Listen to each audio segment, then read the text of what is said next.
Indonesia bukan negara sekuler atau berdasar agama tertentu, tapi negara demokrasi konstitusional yang berketuhanan. Masih banyak publik, terutama juga dari survei, yang menganggap bahwa kebebasan berbicara masih kurang. Kebebasan apa yang masih kurang? Orang memaki-maki presiden, orang menghina presiden, orang mengejek presiden, orang mencemooh presiden juga tiap hari kita dengar. Biasa aja, mau seperti apa lagi sebetulnya kita inginkan? Demokrasi yang sangat liberal sekali menurut saya kita ini. Demokrasi yang sangat liberal sekali menurut saya kita ini. Pemirsa, sejumlah relawan melaporkan akademisi dan pengamat politik Rocky Gerung ke polisi atas pernyataannya yang dinilai menghina Presiden Joko Widodo. Selain Rocky, relawan juga melaporkan Refli Harun karena turut mengunggah di media sosial. Pemirsa, aktivis hak asasi manusia Haris Azhar untuk pidana 4 tahun penjara dalam kasus pencemaran nama baik terhadap Menko Kemaritiman dan Investasi Luhut Binsar Panjaitan. Haris Azhar terbukti melanggar pasal pencemaran nama baik dalam Undang-Undang Informasi dan Transaksi Elektronik.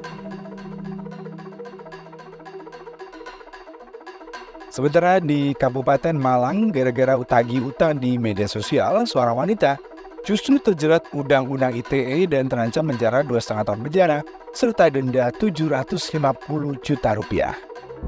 Setiap orang dengan sengaja dan tanpa hak mendistribusikan dan atau mentransmisikan atau membuat dapat diaksesnya elektronik dan atau dokumen elektronik yang memiliki muatan penghinaan dan atau pencemaran nama baik. Nah, barusan itu UU ITE pasal 27 ayat 3. Bermasalah bukan? Ini dia yang kita kenal sebagai pasal karet. Pasal karet adalah sebutan dari sebuah pasal atau undang-undang yang dianggap tak memiliki tolak ukur yang jelas. Menurut Wikipedia Bahasa Indonesia, di Indonesia, pasal-pasal berlaku yang dianggap sebagai pasal karet meliputi pencemaran nama baik, penistaan agama, Undang-Undang Lalu Lintas, dan UU ITE. Nah, ada UU ITE nih. Menurut Wikipedia, dia pasal yang karet. Menurut Pak Jokowi juga loh.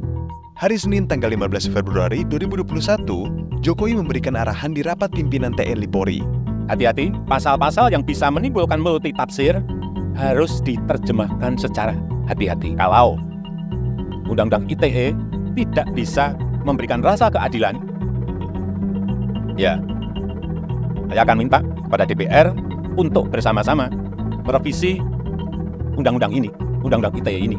Dan bener sih, beberapa kali UU ITE direvisi lagi dan lagi.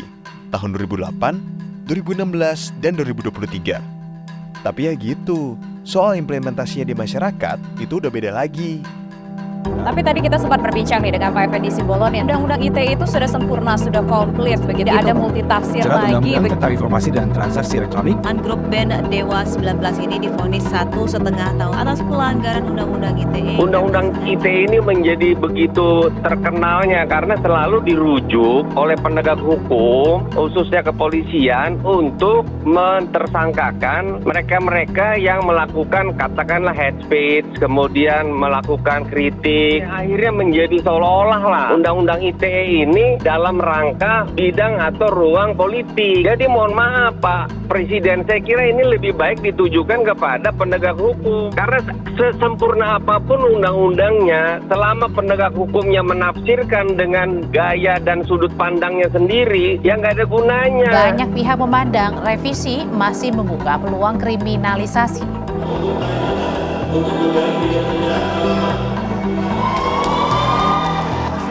Usai jaksa membacakan tuntutan untuk Haris Azhar. Jaksa menilai Haris Azhar dan Fathia secara sah melakukan tindak pidana pencemaran nama baik terkait tudingan keterlibatan Luhut atas bisnis tambang di Papua. Sementara Fathia dituntut lebih rendah dari Haris Azhar karena dinilai jaksa sopan dan tidak merendahkan martabat pengadilan.